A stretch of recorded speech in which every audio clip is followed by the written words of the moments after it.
नमस्कार दोस्तों, स्वागत है आप सब लोगों का लाल किताब एस्ट्रो सेंटर चैनल पर।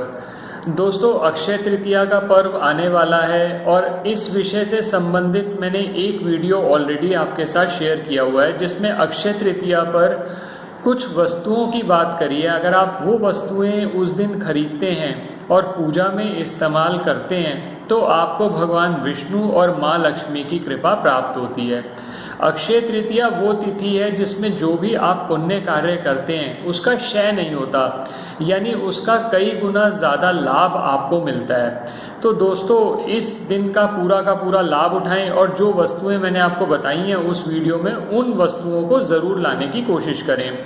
अगर वो वीडियो आपने नहीं देखा तो उस वीडियो का लिंक इस वीडियो की डिस्क्रिप्शन बॉक्स में दिया हुआ है, आप वो वीडियो को ज़रूर देखें। दूसरी जो सबसे महत्वपूर्ण चीज़ है, कृष्ण भक्तों के लिए तो बहुत ही महत्वपूर्ण है, अक्षय तृतीया पर बांके बिहारी जी के चरणों का दर्शन कराया जाता है। ये साल में एक दिन ऐसा होता है जब बिहारी जी के चरणों का दर्शन उनके भक्तों को ऐसा सौभाग्य प्राप्त होता है कि उनके चरणों का दर्शन कर पाएँ। और आप समझ ही सकते हैं कि भक्तों में तो होड़ लगी रहती है। भक्त और भगवान का संबंध ही ऐसा है कि भक्त को हमेशा कोशिश यही रहती है कि भगवान के जितना निकट जा सके, भगवान के जितने दर्शन कर सकें। और ये तो एक ऐसा मौका है जो साल में एक ही दिन आता है। तो दोस्तों, सबसे पहली बात तो ये है कि अगर आपको भगवान की कृपा मिल जाए, बिहारी जी का आशीर्वाद आपको मिल जाए और आपको वृंदावन में जाकर उनके चरणों का दर्शन करने का सौभाग्य प्राप्त हो जाए अक्षय तृतीया वाले दिन, तो वो तो आप अपने हाथ से जाने दीजिए ही मत। और अगर सपोज़ किसी केस के अंदर आपके लिए जाना संभव नहीं हो पा रहा तो कुछ चीज़ें मैं आपके साथ उपाय शेयर कर रहा हूँ, वो उपाय आप ज़रूर करें उस दिन। बिहारी जी के साथ आपका सबसे बड़ी बात है कि भक्त और भगवान का जो कनेक्शन होता है वो भाव का होता है।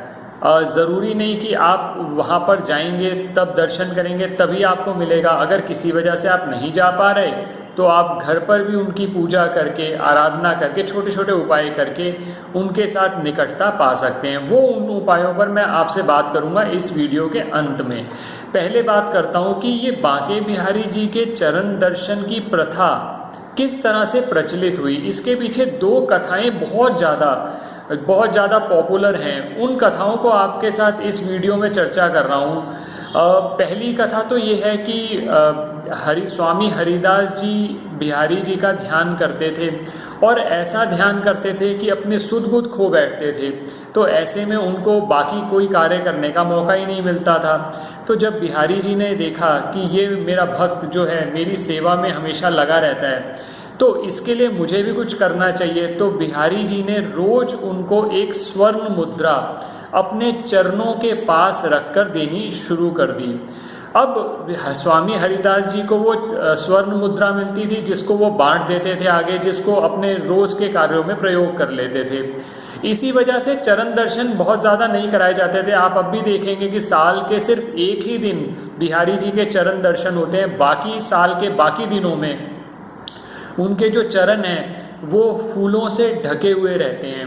तो भक्त तो हमेशा इसी चक्कर में रहते हैं कि किसी तरह से उनको दर्शन हो जाए, कहीं पर कोई ऐसी कृपा मिल जाए बिहारी जी की। और बिहारी जी के बारे में आप जानते ही हैं कि वो तो भाव प्रधान हैं। वो अगर आप भाव से कुछ भी करेंगे तो वो आपके साथ हो लेते हैं। इसीलिए तो पर्दा लगाया जाता है कि कहीं ऐसा ना हो कि बिहारी जी आपके साथ ही चल पड़े, क्योंकि जब वो भाव से देखते हैं कि मेरा भक्त इतनी पूजा कर रहा है, इतनी आराधना कर रहा है, तो वो उसके साथ ही हो लेते हैं।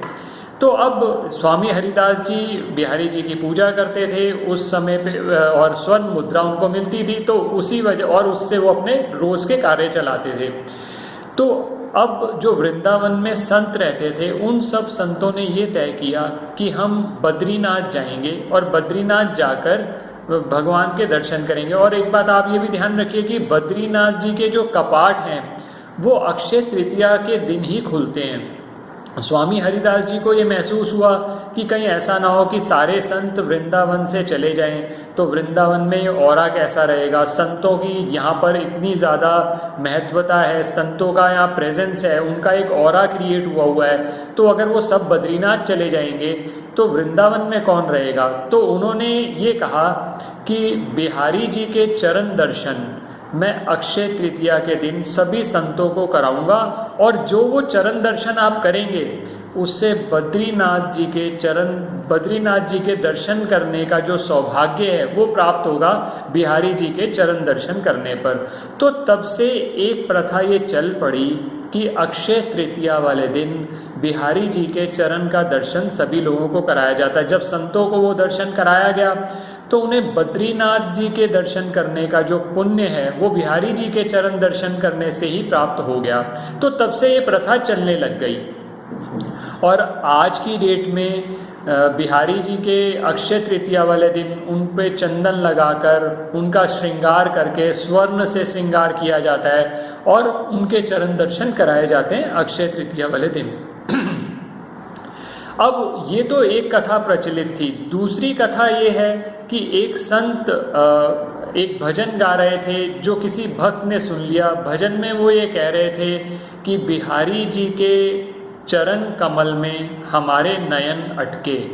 वो जब ये भजन गा रहे थे तो किसी भक्त को वो भजन इतना अच्छा लगा और बिहारी जी के भजन में वो इतना खो गया कि उससे थोड़ी सी त्रुटि हो गई। जो संत गा रहे थे वो गा रहे थे कि बिहारी जी के चरण कमल में हमारे नयन अटके। वो गाने लगा बिहारी जी के नयन कमल में हमारे चरण अटके, लेकिन वो इतने भाव से गा रहा था, वो गाते जा रहा था कि आगे देखता है कि बिहारी जी उसको खुद दर्शन देने आते हैं और कहते हैं कि मेरे इतने भक्त हैं और उनमें से एक भक्त निराला है, लेकिन मैंने ऐसा कोई भक्त नहीं देखा जो ये कह रहा हो कि आपके चरण कमल में, आपके नयन कमल में मेरे चरण अटके हैं। तो भक्त ये बात समझ नहीं पाया। भक्त तो भाव विभोर होके बिहारी जी को देखता ही रह गया।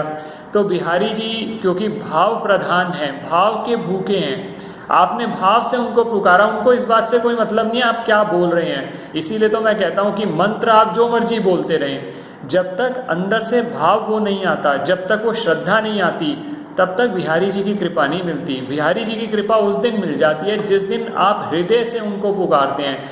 फिर चाहे आप गलत पुकार रहे हो, सही पुकार रहे हो, तो फिर तो कृपा होनी होनी। और एक बार बिहारी जी की कृपा हो गई तो फिर आपको उसके अलावा और क्या चाहिए। तो खैर बिहारी जी ने उसको दर्शन दिए, तभी से चरण दर्शन करने की ये जो प्रथा है चलती चली आ रही है अक्षय तृतीया वाले दिन। तो दोस्तों सबसे पहली बात तो ये है कि अगर तो आपको मौका मिल जाए वृंदावन में जाने का, क्योंकि ये मौके भी जो मिलते हैं ना, ये बिहारी जी की कृपा से मिलते हैं। जब बिहारी जी की असीम कृपा आप पे होती है तब ये मौके मिलते हैं। आपको मौका मिले आप जाकर दर्शन कर लीजिए, और नहीं मिलता तो भक्त को कोई ऐसी कोई बाउंडेशन नहीं है उसको।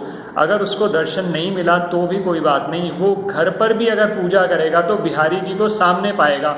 आपने भक्तों को, हमारे से तो लोगों ने बहुत शेयर किया हमारा बिहारी जी का वीडियो भी और वीडियोस में भी, कि भक्त ये कहता है कि जब भी मैं बुलाता हूँ बिहारी जी मेरे सामने खड़े होते हैं। आप लोगों के भी कुछ अनुभव होंगे, आप वो इस वीडियो में ज़रूर शेयर करें, क्योंकि भक्तों के अनुभव ही हैं जो मोटिवेट करते हैं, जो इतना आगे बढ़ा देते हैं भक्ति को कि बाकी लोग भी उस भक्ति में खो जाते हैं। उस भक्ति में आनंद इतना आता है, आप देखेंगे आपकी आंखों से आंसू आ रहे हैं, आप समझ नहीं पा रहे हो क्या रहा है। लेकिन और ये कोई बहुत सोच समझ और बुद्धि वाला व्यक्ति होगा, उसको तो ये सब कुछ खेल लगेगा, लेकिन बुद्धि से ये कार्य नहीं देखे जाते, ये हृदय से कार्य किए जाते हैं।